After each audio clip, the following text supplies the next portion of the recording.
essa questão da maioridade penal como uma forma de redução da violência. Camila, você tem uma opinião pessoal com relação a isso? Você acha que essa redução da maioridade penal poderia diminuir a violência que assola a sociedade? Olha, eu tenho sim.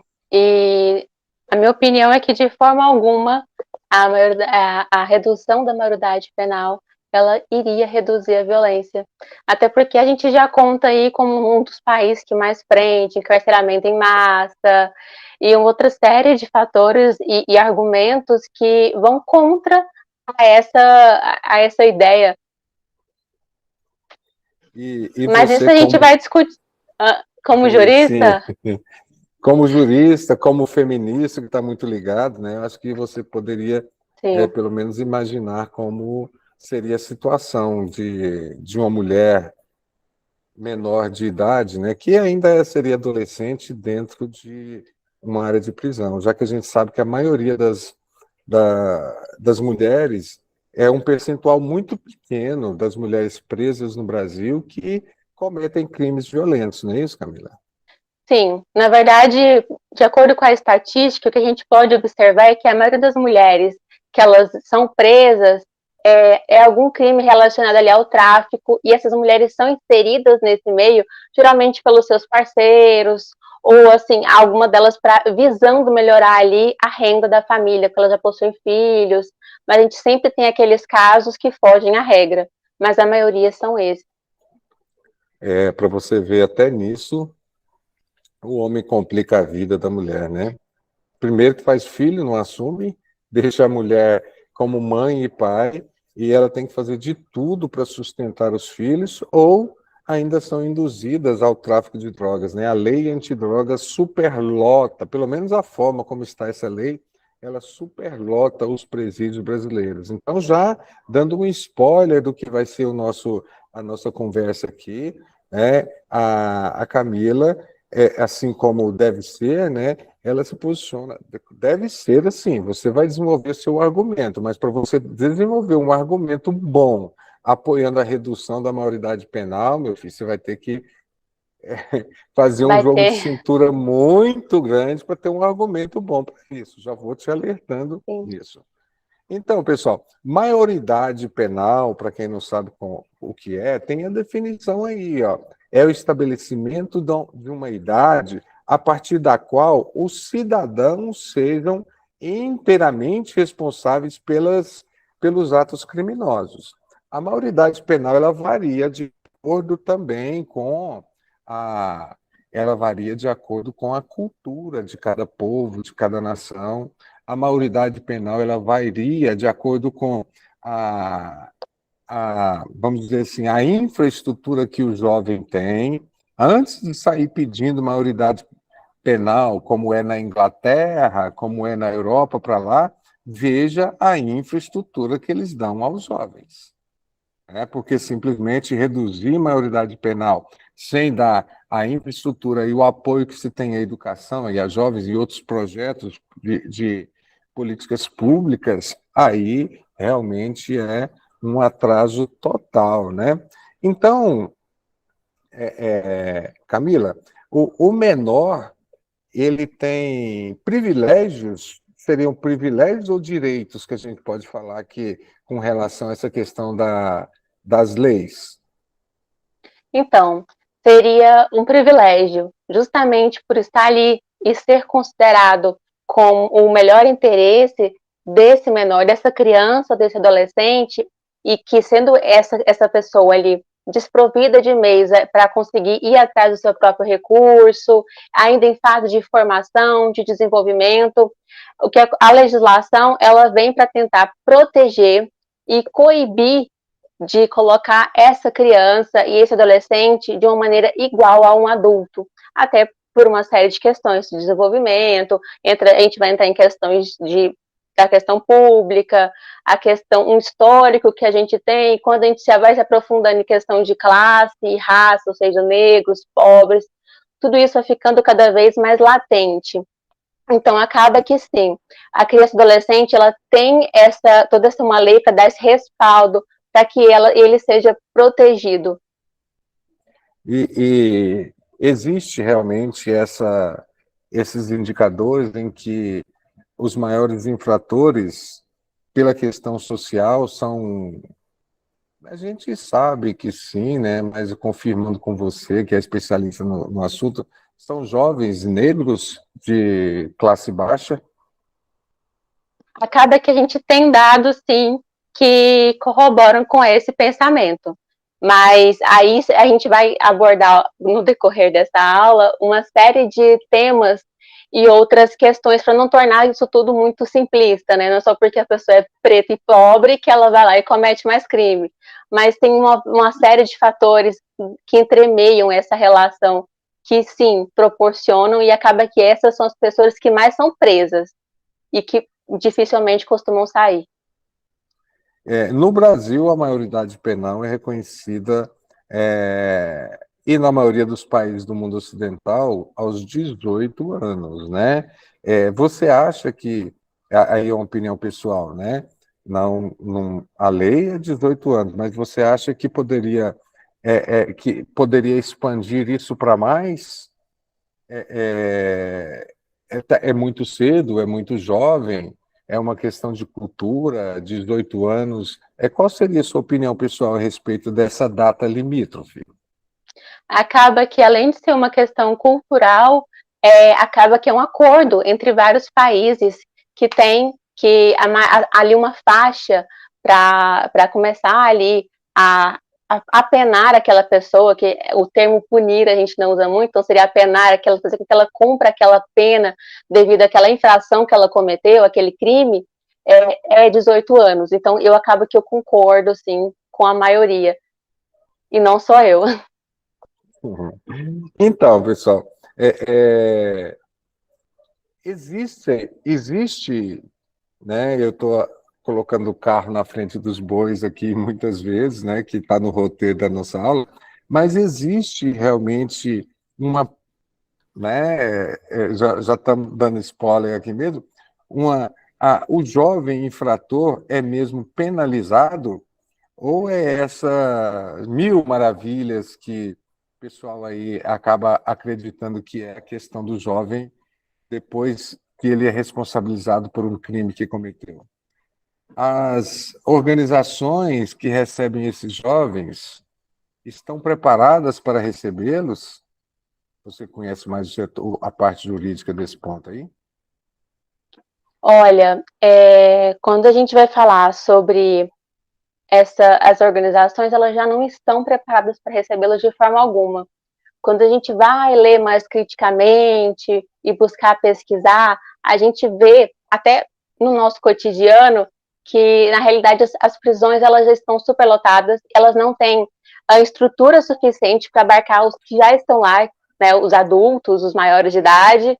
Então, colocar essas crianças e esses adolescentes nesta instituição que não está preparada para eles, com essa superlotação, com crimes ali que, por mais que elas vão ser direcionadas para alas específicas de acordo com aqueles crimes, é totalmente desmedido. Elas não estão prontas e é um tiro pela culatra. É muito descabido, sabe? É desnivelar. Como está na charge aí, né?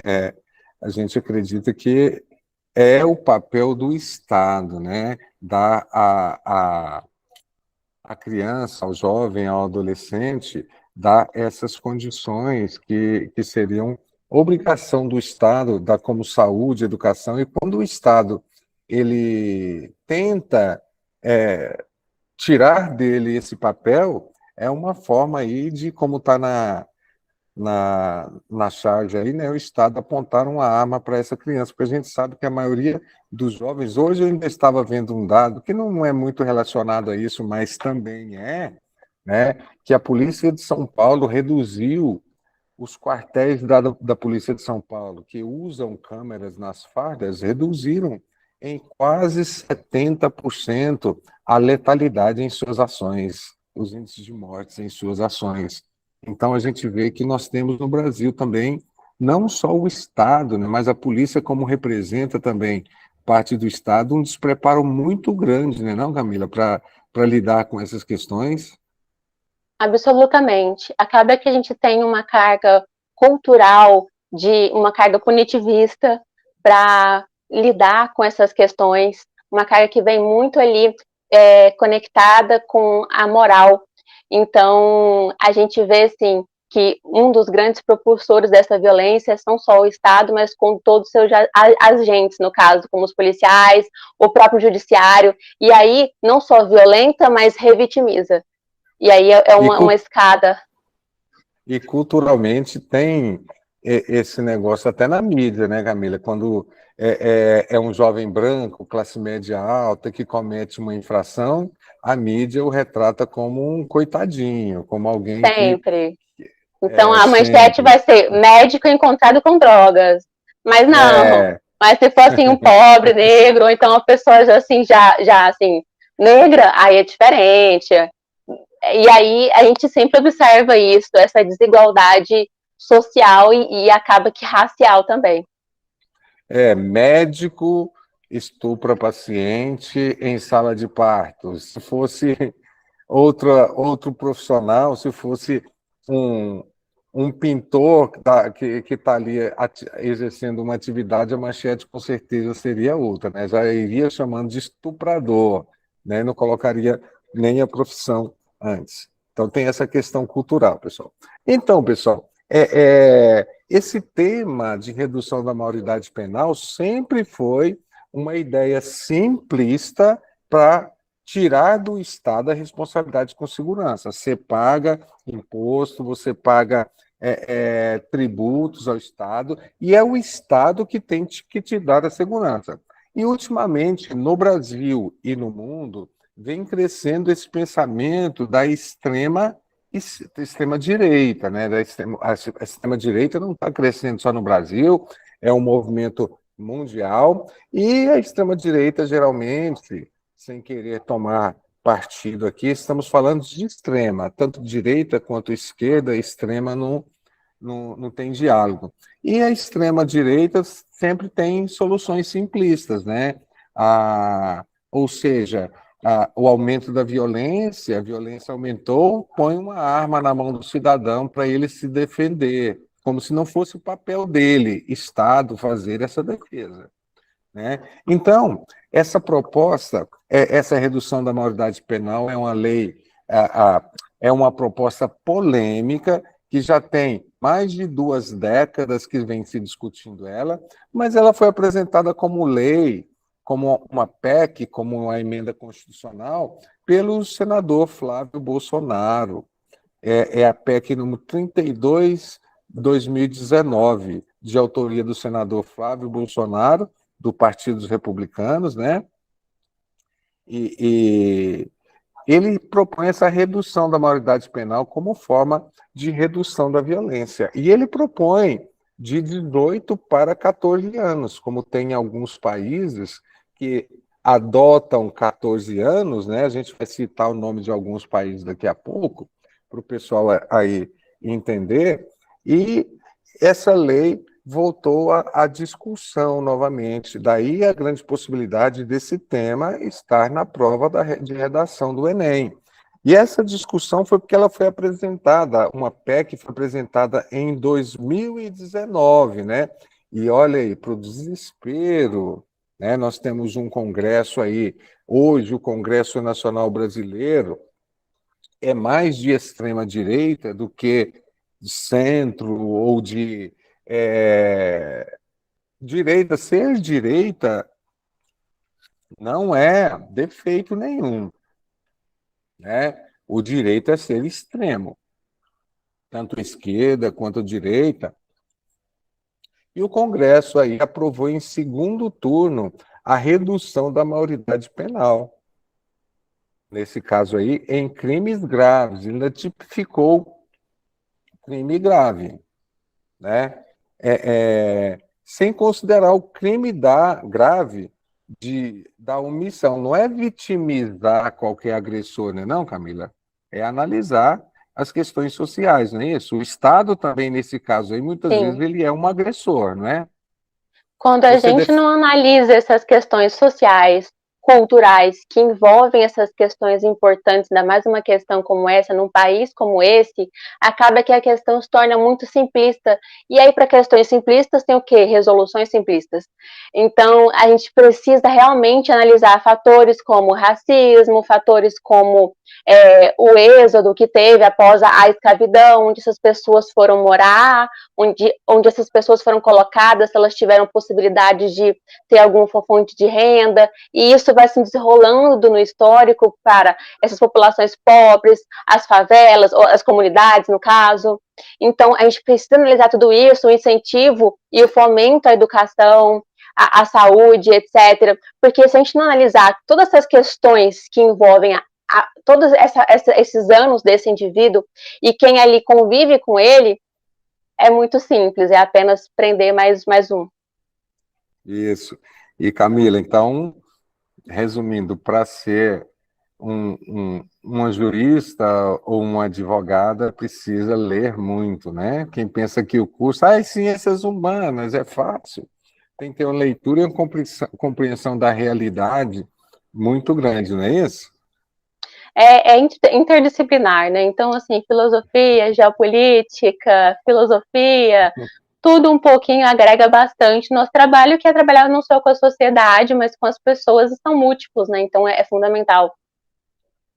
E eu vou até te colocar aqui em Más Lençóis, né? Eu, como leigo, eu não consigo entender um profissional do direito, um advogado, por exemplo, que está cheio, sobretudo aqui em Goiânia, advogado que condena direitos humanos, né? E a, e a gente sabe que existem isso, né? Eu, né, nas escolas, aí, quando eu vou falar de direitos humanos, até hoje eu sou questionado por pais que não estão participando das aulas, né? Pergunto para o menino o que seu pai faz. Ele é advogado. Eu, advogado? E contra direitos humanos, ele vai defender o quê, então? Que a base da profissão dele é que os direitos humanos sejam respeitados, né? Mas, enfim, né? Para isso é que tem que ter os bons profissionais, né? Que o mercado está aberto aí para bons profissionais. E o direito também tem várias áreas de atuação, né, Camila? Não é todo Muitas, advogado. muitas áreas, mas de qualquer forma, os direitos humanos é basilar, né? Faz parte da É, Constituição, mas muito além das questões do direito do próprio estudo, tem as questões que embarcam com ideologias e crenças, e tem alguns profissionais, infelizmente muitos, que acabam colocando isso à frente e acima de outras questões que são mais importantes e fundamentais da profissão, que está ligada à técnica. isso. E, pessoal, olha, como eu disse no slide passado, nós mostramos a lei foi aprovada, né? Então, a lei foi aprovada em segunda instância já. E por que que ela não foi aplicada ainda? E aqui esse slide está explicando, ela não foi aplicada ainda porque parou na CCJ, né, que é a Comissão de Constituição e Justiça do Senado Federal. A última atualização dela foi em 2019, né? E a proposta, ela aparece como devolvida pelo relator. Ela foi devolvida pelo relator, que era o senador Marcelo Castro, em virtude de não mais pertencer aos quadros da comissão. Ele foi retirado da comissão e aí a proposta deu meio que uma travada. Isso também seria aí uma tática para travar essa lei, Camila? Alguma coisa nesse sentido? Poderia, mas acaba que possuímos muitas outras. Então, assim, acaba que ela realmente vai ser ainda votada, melhor analisada. Se encontrarem que ela não está ali bem escrita, ou que seria necessário trocar algum termo, ou acrescentar, ela volta para o relator, então vai ser reformulada. De qualquer forma, se passar no pior dos cenários, se ela for ali sancionada, acaba que a gente tem ali outros órgãos, como a OAB, para acabar oficiando, porque acaba que a gente vai discutindo, mas embarca em questões importantes, como ferir alguns artigos da Constituição ou não. Então, são questões muito basilares que, com certeza, passando ou não, vai dar muito trabalho para a gente discutir isso. A gente tem vários meios para ir analisando melhor essa proposta. E essa CCJ é justamente para analisar se essa nova lei, se for aprovada, é constitucional, né? Justamente. Então, nós temos uma Constituição que regulamenta tudo, e a nossa Constituição pode não ser aplicada em todos os sentidos, mas com certeza não existe motivo para você criticar a nossa Constituição, porque é uma Constituição chamada de cidadã. É uma das constituições mais perfeitas do mundo, e ela é toda baseada na Carta dos Direitos Humanos. Então, ela é muito Constituição Cidadã, muito baseada nessa carta. Ainda tem que, porque senão a gente vê políticos aí, é toda campanha a mesma ladainha, político prometendo a pena de morte. Se eleito eu for, até vereador. A gente vai ver em campanhas para vereador, vereadores prometendo. Eu vi vereador prometendo acabar com o horário de verão, eu vi vereador prometendo votar em pena de morte, que nem é da alçada dele, né? Resgatar a pena de morte, outros. Goiás tem uma resistência muito grande aí em utilizar câmeras, né? Até Anápolis tinha aprovado isso, e depois foi entrado com ação na justiça e está suspenso a respeito disso, a respeito do uso de câmeras para a polícia, né? Para policiais. Então, a CCJ tem essa função, mas vamos lá, dar uma corridinha aqui que já foi mais de meia hora a nossa aula. Então, o que é maioridade penal? Muitas sociedades, a gente pensando em mundo aqui, maioridade penal varia de acordo com a cultura de cada país. Né? Num passado bem recente, o reconhecimento da maioridade das mulheres, né, Camila, por exemplo, era quando ela tinha o seu primeiro ciclo menstrual, quando ela estava apta para reproduzir. Mas não para direitos, apenas Sim. para se casar. Direito era nenhum, né? Nenhum. Direito era nenhum, apenas para se casar. E no caso também de violência, né, Camila, era muito reconhecido que a criança de 11, 12 anos tinha seduzido o marmanjo de 30, 40 anos, né? E até pouco tempo era justificado você me corrija se eu estou falando besteira, até pouco tempo era justificado, ou pelo menos a justiça reconhecia, o direito do marido de lavar a honra com sangue, quando ele descobria casos de traição, alguma coisa. Então, nós temos uma evolução muito grande nas leis, né? E tudo é em cima de luta, né, Camila? Não é Muita nada... luta. Nada foi conquistado, assim, dado de bandeja, tudo foi conquistado. Acaba que tanto é muito recente, é de 90, tanto a Maria da Penha 2006, então a nossa legislação mais protetiva e especializada, tudo muito recente. Inclusive o termo menor, acaba que ele já não vem sendo muito utilizado por estar diretamente conectado a essa ideia de que ao código anterior, de que a criança realmente era menor e era tratado como menor. A criança era tratada como um objeto e não como uma pessoa. Então isso vai mudando com o passar do tempo, mas com muita luta e demora bastante. E um dos argumentos dos defensores da redução da maioridade penal é justamente isso. Com 16 anos pode votar, mas não pode ser preso.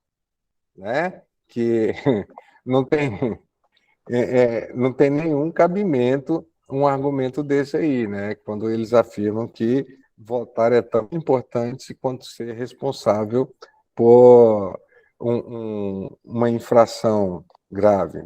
Então, pessoal, o conceito de maioridade pode vir ou não acompanhado de responsabilidades na vida pública.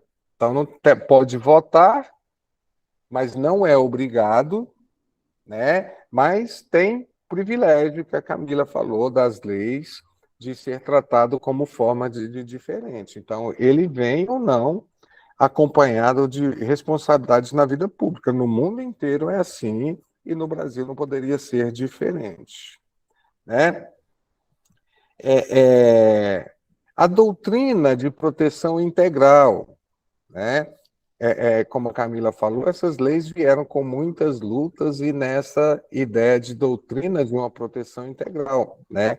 O princípio do melhor interesse da criança e do adolescente, o princípio da prioridade absoluta, o princípio da corresponsabilidade, né? Daí a corresponsabilidade é pais, é o Estado, é tudo aquilo que levou o jovem, a criança ou adolescente a cometer aquela infração, né, que vários fatores que de forma indireta levaram isso, né? O princípio do respeito à condição peculiar da pessoa em desenvolvimento.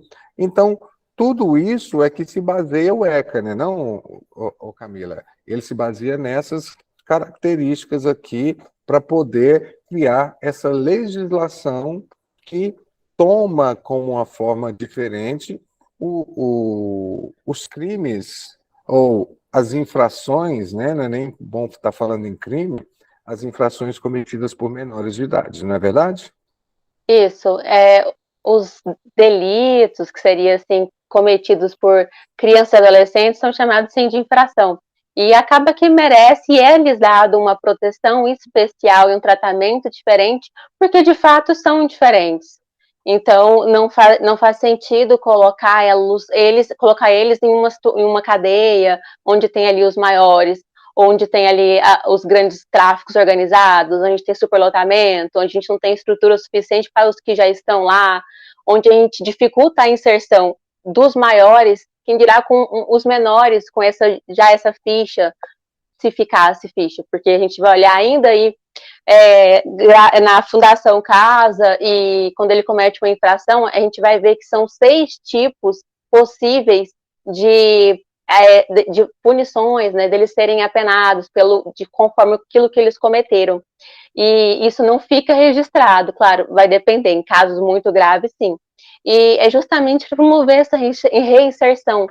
Pensa, você tem 16 anos, cometeu uma infração, e aí fica com o seu registro marcado por toda a vida. Como que vai ser para você estudar essa discriminação que vai acontecer, para você se recolocar no mercado de trabalho? Acaba que isso dificulta muito a reinserção dessas pessoas, por exemplo.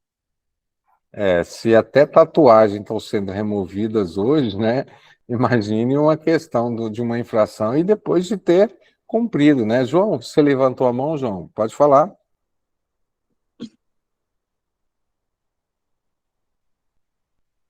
João? Eu sei que é um direito constitucional de cada um pensar que privar as pessoas jovens de ir para a cadeia da mesma forma que os adultos, mas acho que é a minha opinião, sabe? Sim. Será que se deixasse eles também da mesma forma dos grandes, por que eles não pensou antes de agir? Não sei, sabe? Eu acho que tinha que ser punido da mesma maneira. A gente tem escolha na vida. A vida é feita de escolhas, né?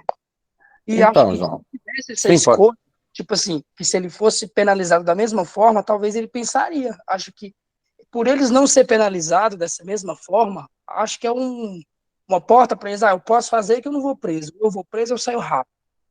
Não sei, eu posso ter equivocado. Então, João, existe uma coisa aí que a Camila pode até reforçar posteriormente a minha fala, que é equidade. O que é equidade? É eu acreditar que todos os jovens têm os mesmos direitos, as mesmas garantias, as mesmas condições, né? Então, como você falou, por que eu não pensei antes de agir?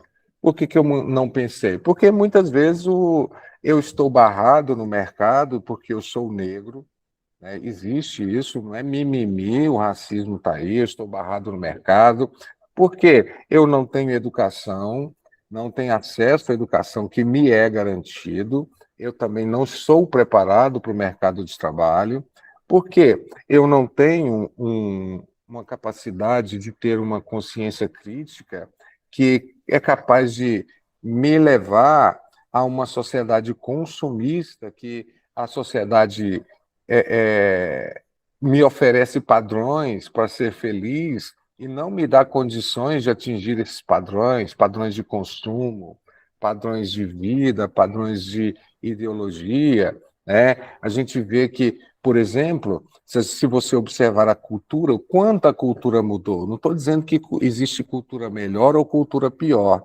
mas o quanto a cultura mudou, né? Hoje as músicas, né?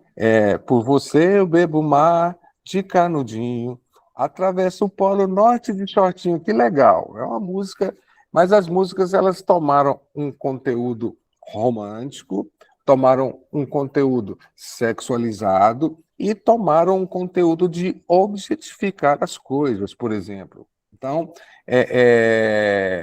tá aí a comunicação, os meios de comunicação mostrando que felicidade é consumir, né? E muitas vezes esse jovem, né, nem em todos os casos, tem alguns que cometem realmente por maldade, mas esse índice é muito menor para eu tirar uma lei para generalizar isso, né? Que seria a minha opinião. Os crimes cometidos por menores, assim como as mulheres, são crimes, na maioria das vezes, no número superior a 90%, são crimes de furto, furto de patrimônio, né?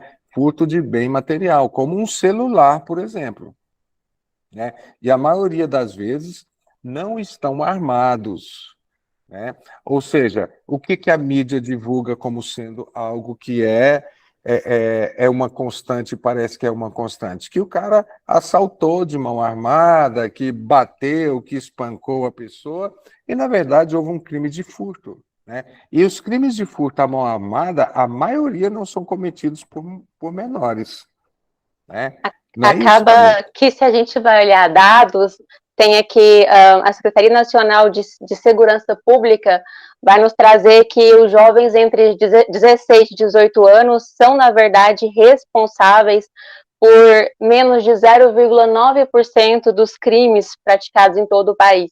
Quando a gente vai olhar mais a fundo esses dados, a gente vê que os principais crimes cometidos por esses menores são realmente aqueles relacionados a furto, a tráfico e a roubo.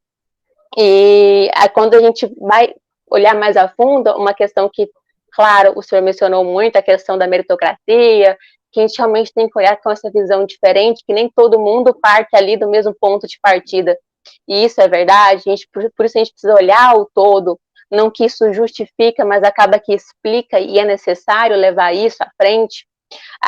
Outra questão muito importante é que dados levantados da própria Fundação Casa de São Paulo traz que a taxa de reincidência desses menores que são ali presos por conta dessas infrações é de cerca de 13%, enquanto a gente vai olhar ali no sistema prisional, a taxa de reinserção é 70%. Quando a gente vai olhar mais a fundo, nessas fundações CARDS, eles têm acesso à educação, eles têm um alimento de qualidade, a palestras para discutir, e tudo isso é importante porque a gente está pensando, e o nosso sistema prisional é pensando nisso, em reinserção. E, claro, uma crítica que é verdadeira é que o nosso sistema prisional falha muito nisso, pela forma que ele vem sendo aplicado. E o que a gente tem visto nessas aplicações e a inserção desses jovens nessas fundações casas, por exemplo, é que lá a gente tem mais essa chance de dar certo e de promover essa reinserção. Porque, de qualquer forma, a gente às vezes fala que é contra a maioridade penal, mas fica às vezes parecendo que esse menor fica sem ter uma pena, sem ser culpabilizado de alguma coisa. Mas, na realidade, a gente tem aí medidas para que ele cumpra conforme aquilo que ele cometeu, aquele delito, aquela infração, no caso. Então, ele não fica sem ser apenado por isso, sabe? Mas, assim, é importante que a gente tenha essa visão do todo. É porque uma lei iria nivelar todo mundo, né? Que a gente, como a Camila falou, não parte do mesmo nível as pessoas. Emily, você levantou a mão aí, Emily? Eu só queria, não é uma pergunta, mas só para curiosidade, né? Tem um documentário que chama O Juízo, que é sobre o julgamento de jovens infratores, e assim, o fator comum entre eles é vulnerabilidade social, sabe?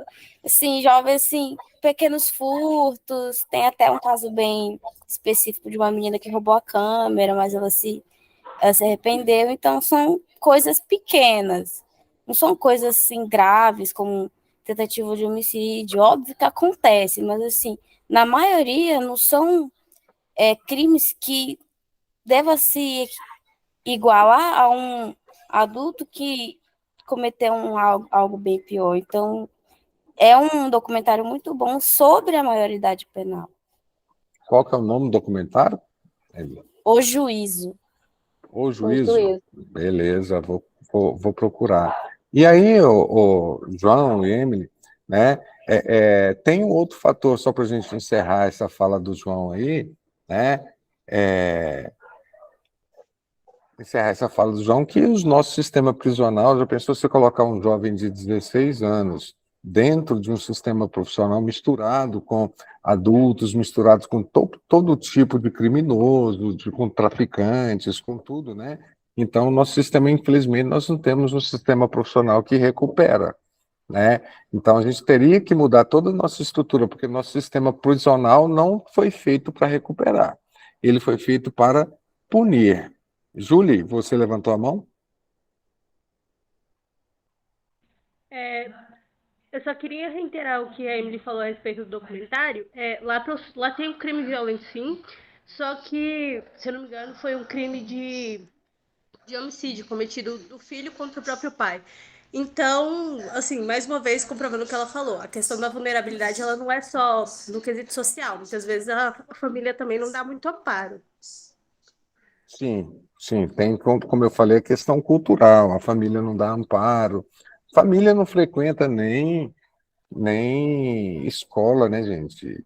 Nós que somos professores há muito tempo, quem vai em reunião de pais, olha que eu só dou aula em escola privada, quem vai em reunião de pais em escola privada é pai que não precisa ir, é o pai que quer ver o professor, fica numa fila grande para ser atendidos pelo professor e chega na gente e mostra o boletim, e a nota é 8,5, 9, 10. E aí, o que você diz com o meu filho? O pai vai na reunião para ouvir o professor elogiar o filho. O que eu posso dizer? A nota dele é 10. O que eu posso dizer?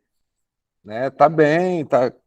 Agora, o pai que realmente precisa ir acaba não indo. E aí, se a gente for generalizar isso, falar das famílias mais carentes, pai e mãe semi-analfabetos, né?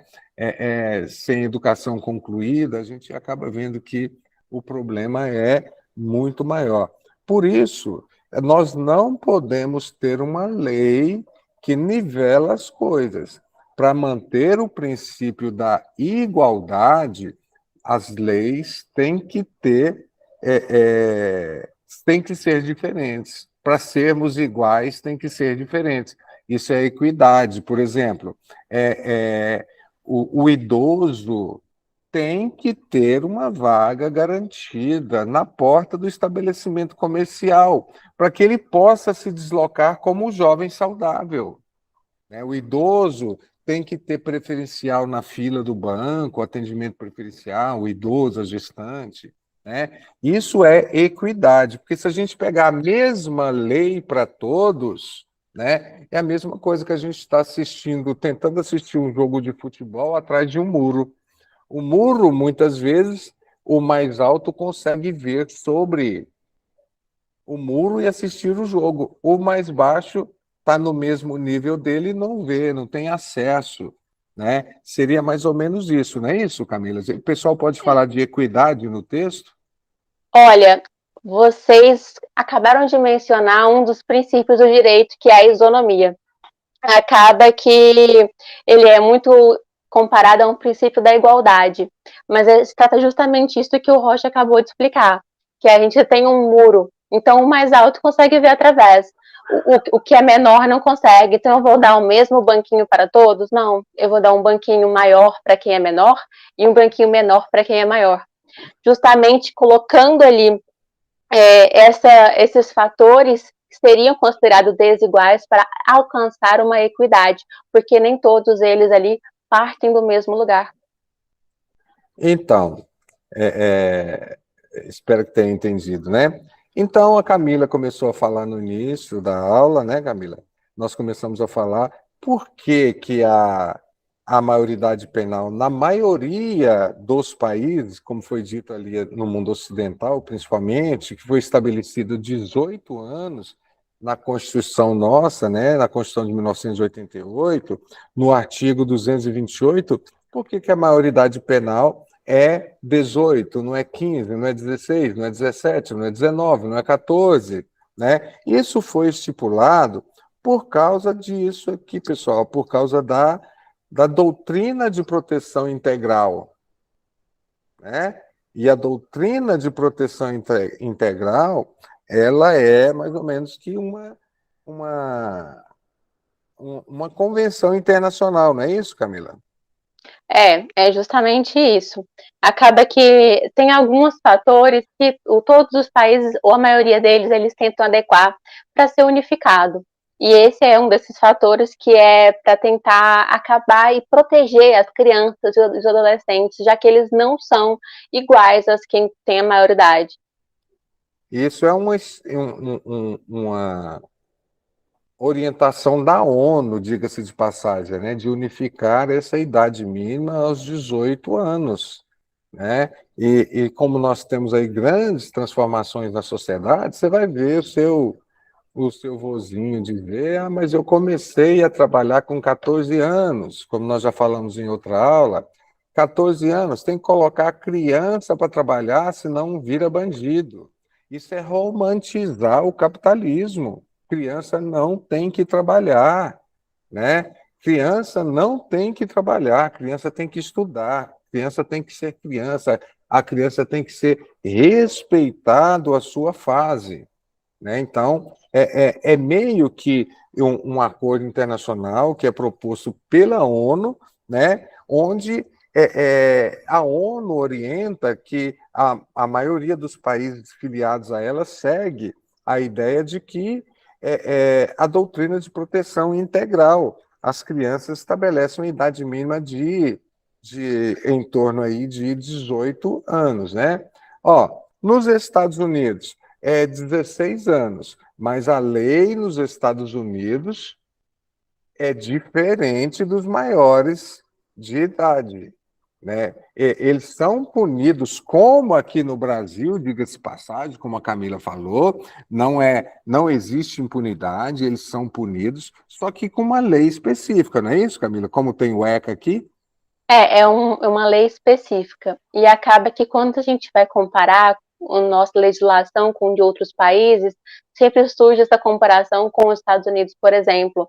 E quando a gente vai olhar os dados dos Estados Unidos, que realmente ali vai preso a questão da maioridade lá, são 16 anos, 16 anos, acaba que há dados que já demonstram que a taxa de reincidência, e não só reincidência, mas de que, além da reincidência, esses jovens acabam cometendo crimes mais violentos após estar nessas penitenciárias. Então, não tem sido um bom exemplo para a gente, não só para quebrar esse grande argumento de que seria o fim, a nossa resposta para a violência, o que não é. E aí nós temos a lista de alguns países, né, gente? Alguns países desenvolvidos, ou países com IDH elevado, acesso à educação, até reconhecem essa maioridade penal menor do que a gente. Mas, gente, olha aí, quem é Etiópia na fila do pão para reconhecer a maioridade penal aos 9 anos de idade? Um Quênia também, país africano, 8 anos de idade. A gente vai ver Uganda, 12 anos de idade. Sudão reconhece a maioridade penal aos 7 anos de idade, com o IDH o IDH que eles têm, o IDH deles é o mínimo possível, abaixo de 5, né? Então, Vietnã, 14 anos, China, 14 anos, Tailândia, 7 anos de idade. Então, a gente tem que entender as relações sociais, determinada cultura. Alguém levantou a mão aí, eu não vi, né? Me apareceu aqui, não sei se levantou a mão ou se saiu, né? Então, Mas a maioria varia de 12 a 21 anos. Deixa eu dar uma corrida aqui, né? Rocha, O ECA, como a Camila... Oi, o João levantou a mão. João. Então, João, Tá me escutando? tô ouvindo. Falar. É porque eu não parei para pesquisar. E o índice de criminalidade com a idade dos jovens desses países que é mais reduzida a idade? Que considera já como crimes. Não sei se eu reformulei da forma que O você quer índice de dizer. criminalidade... É o índice de criminalidade nesses países, que já a maioridade penal é menor.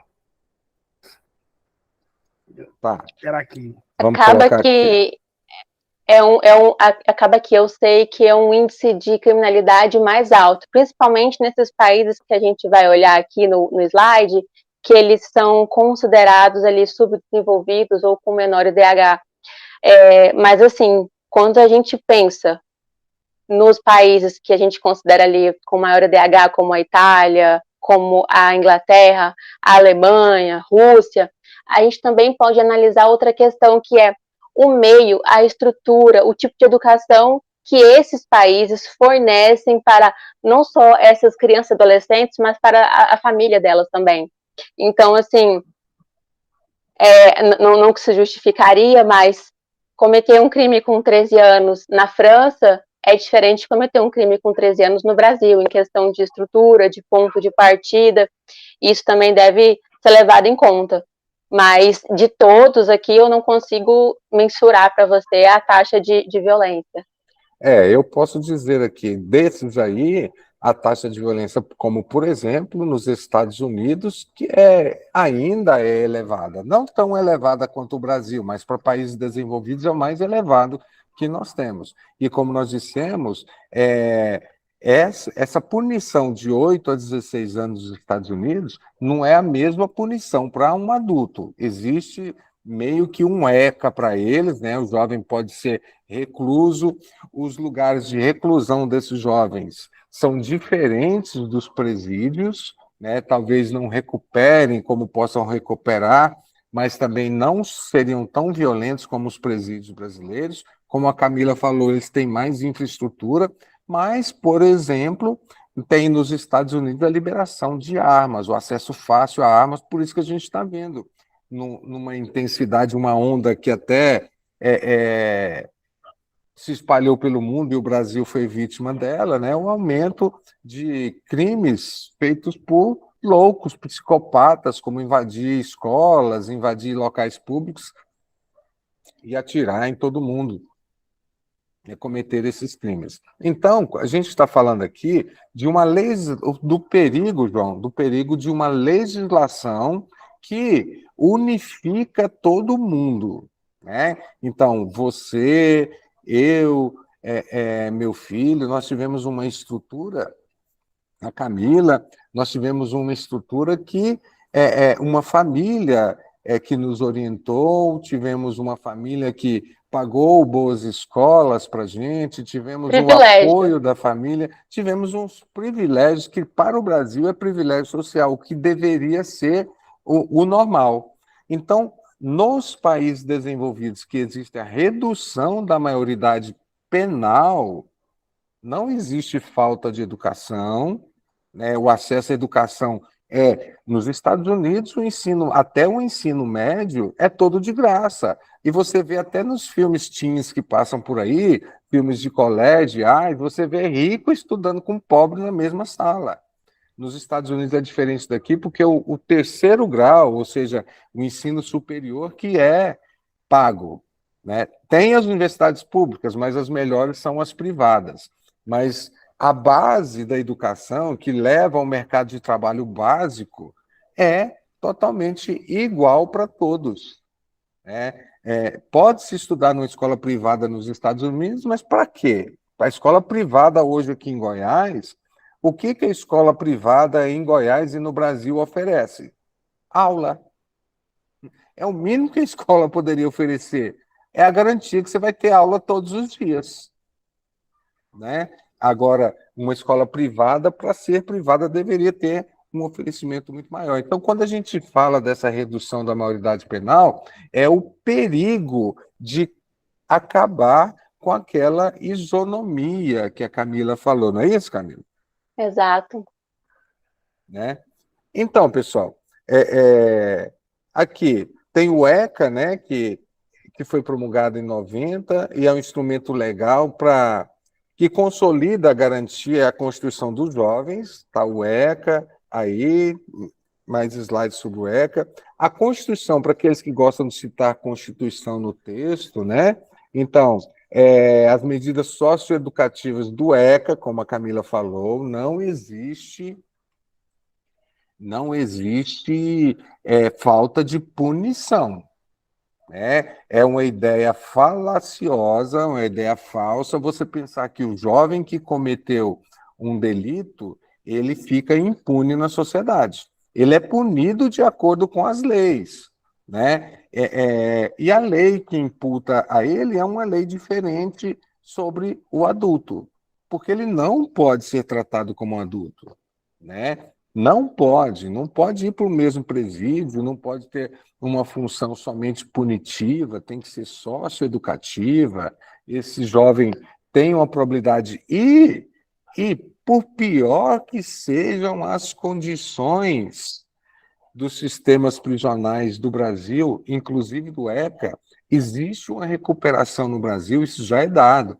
Existe uma recuperação de jovens que não voltam a reincidir no crime de mais de 70%, pessoal. Então, esse índice, para a estrutura do Brasil, é considerado alto. Né? Então, a gente tem mais ou menos isso aí com relação... Eu sei que a gente tem que... acontecem alguns crimes que a gente até fica, vamos dizer assim, enojados que eles aconteçam, mas eu não posso ter uma legislação diferenciada para isso. Aí você pode pensar, eu acho que o Lucas vai falar... peraí, Jéssica. O Lucas vai falar amanhã, ele deve falar de Hannah Arendt e a banalidade do mal.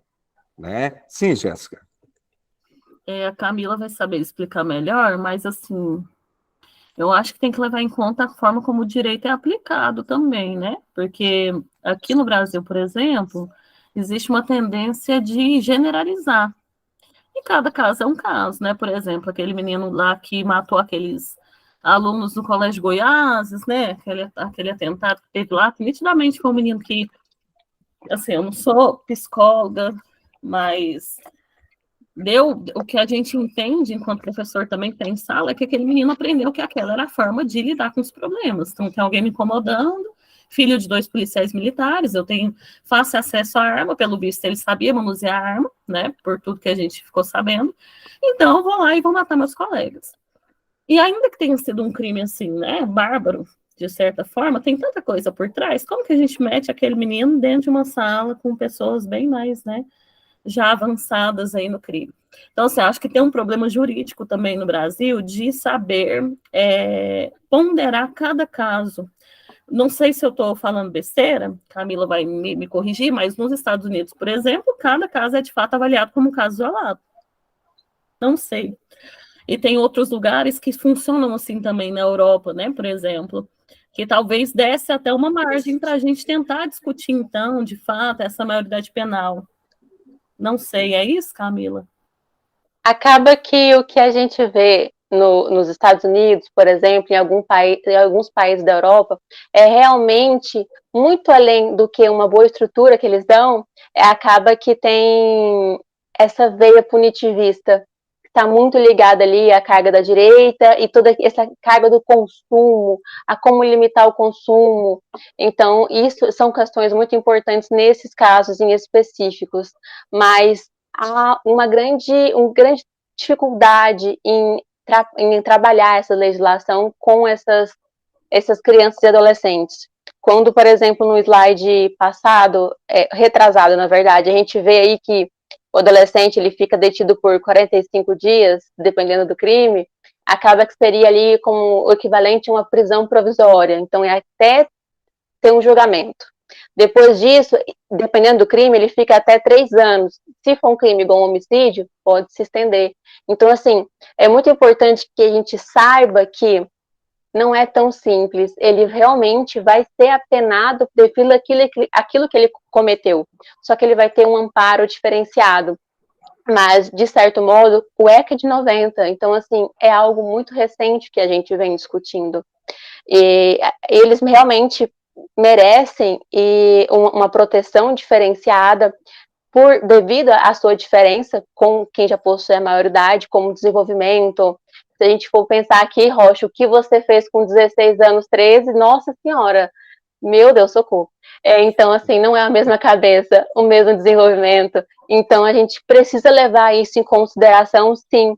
E quando isso vai abrangendo para outros temas, como a taxa de suicídio dentro das penitenciárias ou das fundações casas, os casos de bullying que tem lá dentro. E aí a gente vê que todo esse problema reverbera no coletivo, porque não se cria ali na família, não se cria, não se educa sozinho. A educação é para ser ali uma comunidade no todo, sabe? E a gente vê que são múltiplas as questões que a gente toca com esse tema e que precisam ir sendo sanadas, sabe? Então, seria ali uma maior eficácia com as questões sobre o bullying, sobre como identificar ali problemas psicológicos, problemas mentais, doenças mentais, e ir abordando, no caso do menino que, infelizmente, matou os outros colegas, poderiam ser abordados, e jamais isso justifica, mas explica. O que a gente tenta fazer aqui, o que a gente tenta fazer é amparar, e acaba que o direito tem essa dificuldade com a norma, que é como eu vou amparar e prever situações, sendo que a sociedade é múltipla, ela vai se desenvolvendo, e acaba que eu não vou conseguir prever todas elas, ou todos os casos. Então, a gente faz ali para a maioria. Então, tem essa questão, sim. Me parece aí que 3 pessoas levantaram a mão. Eu vi o João, a Emily e uma terceira pessoa. Quem quer começar a falar? Pode ser você, João? Não, pode passar para a Emily. Pode passar. Emily. Eu só ia comentar sobre isso que a Camila acabou de falar, sobre os pontos em comuns que tem especificamente sobre esses meninos que cometem atentado nas escolas, né? Bullying, que tipo de pensamento todos eles compartilham. É muito comum a gente ver pensamentos bem parecidos, de ideologias assim absurdas que todos eles compartilham. Então, é bem comum de prestar atenção no tipo de conteúdo que cada um deles consome, o tipo de educação que cada um consome, porque assim, tem que ter uma atenção voltada para isso, porque é bem estranho, bizarro a gente perceber que crianças tão novas têm acesso a esse tipo de conteúdo e que chega até a praticar esse tipo de ato nas escolas, sendo assim, meninos de 13, 14, 12 anos, tendo esse pensamento de que o valor da vida é tão pequeno, sabe? Só pegando um gancho aí, foi bem observado por você, Emily. Pegando um gancho na fala da Camila aí, o que o Rocha fazia quando ele tinha 16 anos? Eu posso dizer para vocês que a geografia me salvou. Eu tenho vergonha do meu passado, eu era um escroto. Eu cometia bullying, sofria bullying também, mas eu cometia bullying com meus colegas. Eu era machista, homofóbico, né? Então, por isso que a ignorância, a falta de conhecimento leva também. É preciso dar às pessoas o acesso ao conhecimento até para ter uma consciência crítica e entender como a gente estrutura a sociedade, né? E como ela falou, né? Com 16 anos, a maioria das pessoas não tem. Você não vai ser a pessoa que você é com 16 anos de idade no futuro, né? Então, tenho plena certeza que só a maturidade, o conhecimento adquirido ao longo da vida, que vai influenciar muito ao seu comportamento, à sua visão de mundo, e nós somos os seres humanos que estamos sempre em construção. João, quer falar ainda, João? Eu assisto bastante vídeo dessa questão de prisão, esses trem. Eu estava vendo lá dos Estados Unidos, a pena deles É bem, tipo assim, é que nem para adultos, sabe? Pelo que eu vi lá, eles são bem penalizados e a cadeia deles são separadas, sabe? Eles cumprem as penalidades, mas é um local separado, só para os jovens, entendeu? É Sim, separado. E, sim. e você viu que o índice lá é menor do que aqui? Eu penso É, assim, eu conheço muitos colegas, que eles falam mesmo assim, eu posso fazer que eu não vou preso, entendeu? É isso que eu quero falar.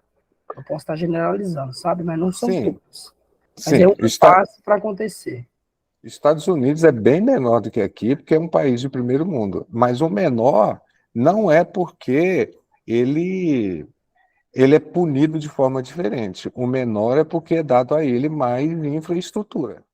É dado a ele. Todos nos Estados Unidos têm acesso à educação, Sim, todos nos Estados Unidos. A educação básica, sim, né? Nos Estados Unidos, ainda se tem muita oferta de emprego com educação básica, tanto que brasileiros estão indo lá para trabalhar de forma básica, né? Brasileiros com diploma aqui, vamos lá entregar pizza, ser babá, lavar latrina. Então, e conseguem sobreviver com dignidade lá, mesmo fazendo essas atividades muito simples. Então, o índice de violência lá é menor por causa do IDH ser maior, e não pela forma de punição. Você entendeu, João? Então, é mais ou menos por isso, nesse contexto aí. Mas, como eu disse, né, o seu texto de redação não vai ser julgado pelo seu posicionamento, vai ser julgado pelos seus argumentos, né? Então, tem que desenvolver argumentos que justifiquem. Nós não estamos aqui nem para criticar ninguém, questionar ninguém a respeito do posicionamento político e ideológico. Nós estamos fornecendo argumentos, né? Ficou mais alguém aí que está subindo aqui para mim? Um Acho que tem sinalzinho? a Emily. Emily.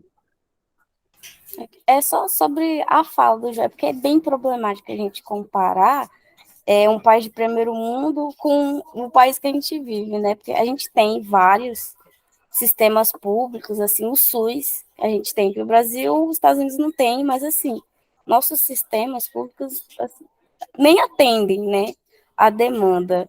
Aí, como a Camila falou mais cedo, sobre o sistema carcerário não atender nadinha sobre as pessoas cometeram crimes, sobre o Rocha ter dito que quem está lá, ele não é reeducado para voltar para a sociedade.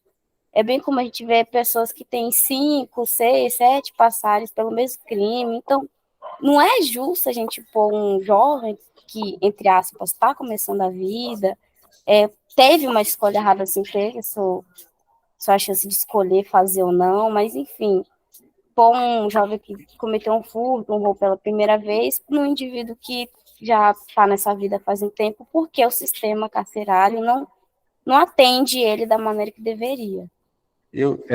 Muito bem lembrado. E eu tenho que separar o individual do coletivo, né, gente? Se, por exemplo, um menor de idade cometer um crime violento contra a minha família, é lógico, se me colocarem na frente dele, a minha raiva, tudo, vai me levar a uma explosão com relação a ele.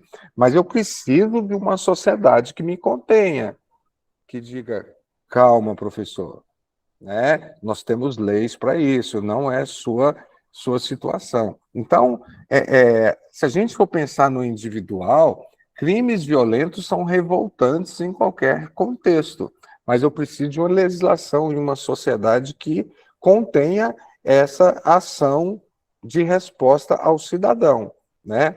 E só para a gente estar caminhando aqui para o encerramento, nós já passamos 15 minutos da aula, estamos tomando tempo da Camila aqui. Camila, qual que é a diferença entre maioridade penal e responsabilidade penal?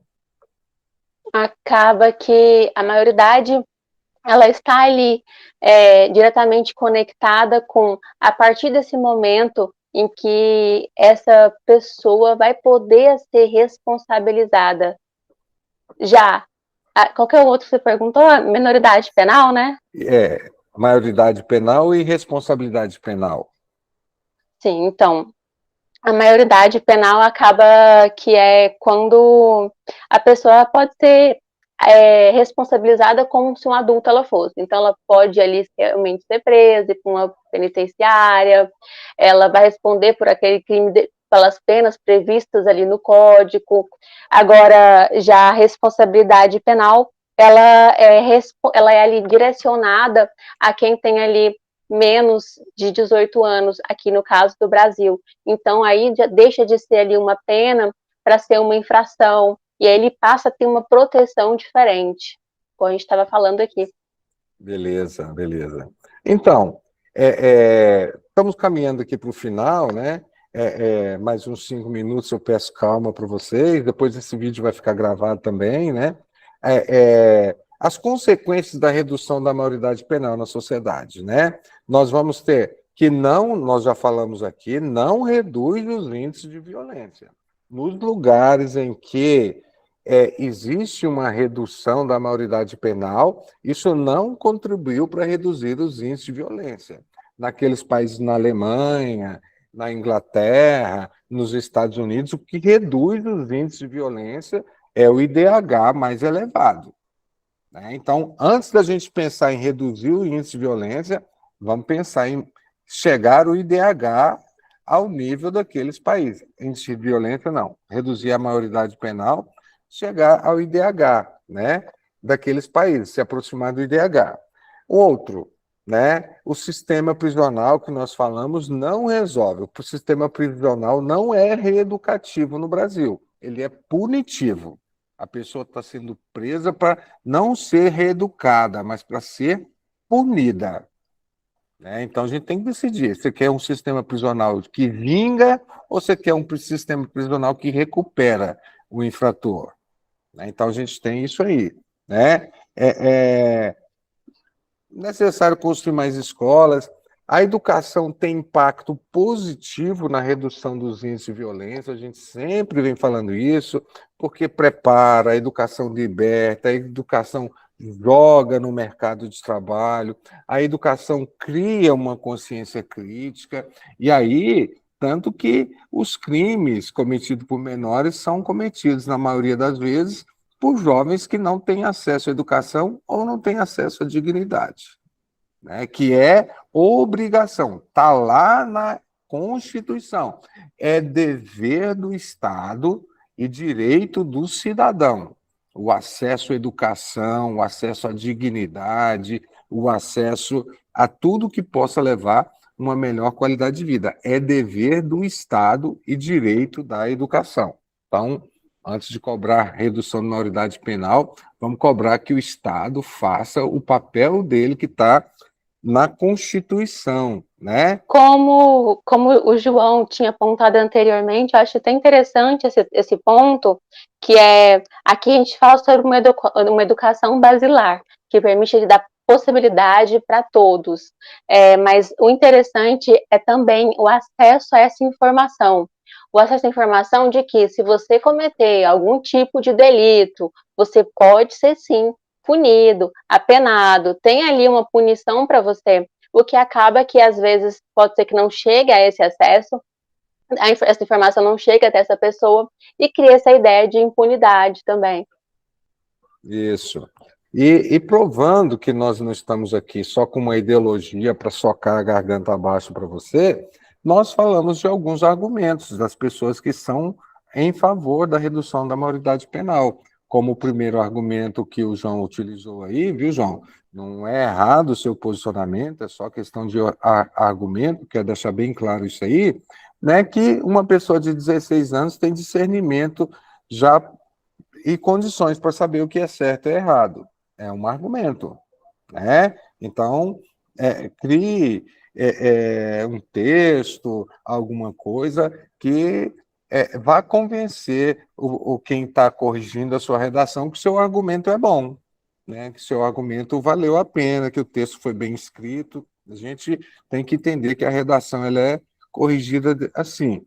Também, os que defendem acreditam que a Camila falou o contrário aqui, que não existem medidas positivas insuficientes.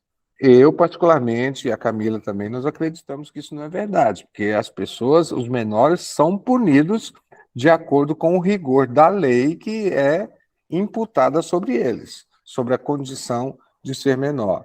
E esse argumento aqui eu não aconselho ninguém a usar, né, que vai diminuir o aliciamento por parte do tráfico das drogas a menores de idade, né? O que vai acontecer é reduzir a idade da criança ser aliciada. Então, nós temos isso aí, porque lugar de criança é na escola, não é na rua sendo aliciada por traficantes. Lugar da criança é na escola, não é lutando para acreditar que a felicidade para ela é comprar um tênis de marca, sendo que a sociedade não dá condição para ela ter esse tênis. Ou sobreviver. Ou sobreviver, pelo menos, né? Com salário mínimo de R$ 1.400. E jovem vulnerabilidade social que não falta aqui, né? Então isso é bem complicado. Por isso que esse tema é bem polêmico, né? E nós temos aí, né, na contramão da história, pessoas que são a favor do aborto, aliás, são contra o aborto, por exemplo, e a favor da pena de morte, né, em qualquer idade, seriam, vamos dizer, isso aí. Então está uma charge muito grande, bem crítica, falando isso aí. E contra a redução da maioridade penal foi basicamente, né, nós não queríamos ser tão tendenciosos assim, mas os argumentos em favor da redução são pequenos, eu pelo menos acredito isso, são poucos, e contra a redução da maioridade penal, nós já falamos aqui ao longo da aula, a desigualdade, a educação, o modelo prisional que a gente tem. Então, o que a gente sabe é que você quer defender a maioridade penal, né? Não vá por alguns argumentos que são completamente furados e completamente derrubados. Qualquer um consegue derrubar por números ou qualquer outra coisa, né? Um argumento desse, né? Como a redução não vai diminuir os índices de violência, não vai diminuir os índices de pessoas aliciadas pelas drogas, o sistema prisional brasileiro não funciona, né? E essa seria aí, basicamente, a questão da redução. Nós temos aqui, por exemplo, alguns gráficos, apenas 4% dos homicídios são cometidos por jovens, 4% são cometidos por jovens, mais de 92% dos brasileiros acham que eles deveriam ir para o sistema adulto, né? Há um déficit de 256 mil vagas por conta do encarceramento em massa. Precisaria uma aula sobre o sistema prisional, que a gente deve ter aí para o resto do ano, né? E mais de 50% dos presos acabam voltando depois de cometer outros crimes. Mesmo com o sistema falho, né, mais de 50% volta, mas, por outro lado, pensando positivo, mais de 50% não reincide. Então, existe uma recuperação, mas é um índice considerado baixo, né? Aqui alguns gráficos, né? Apesar de todos os dados que nós desenvolvemos aqui, né, Camila? O brasileiro é a favor da redução da maioridade penal. Nós estamos caminhando aí numa contramão da democracia, porque o brasileiro torce para que isso aconteça. E como nós temos aí um Congresso Nacional de 513 deputados, cerca de 412 já se declararam já foram questionados sobre isso, né? Nós temos 168 a favor, né? Que corresponde a 33% a favor, só 22% são contra e os outros não deram opinião. Então, a sociedade e muitas pessoas se elegem indo na direção do pensamento comum, né? Porque repetem discurso do pensamento comum. Né? Uma charge para vocês que eu poderia ser preso antes de ser adulto? O que a gente aprende na prisão? Quem me cuidaria? Quem eu seria quando fosse libertado? Né? Então,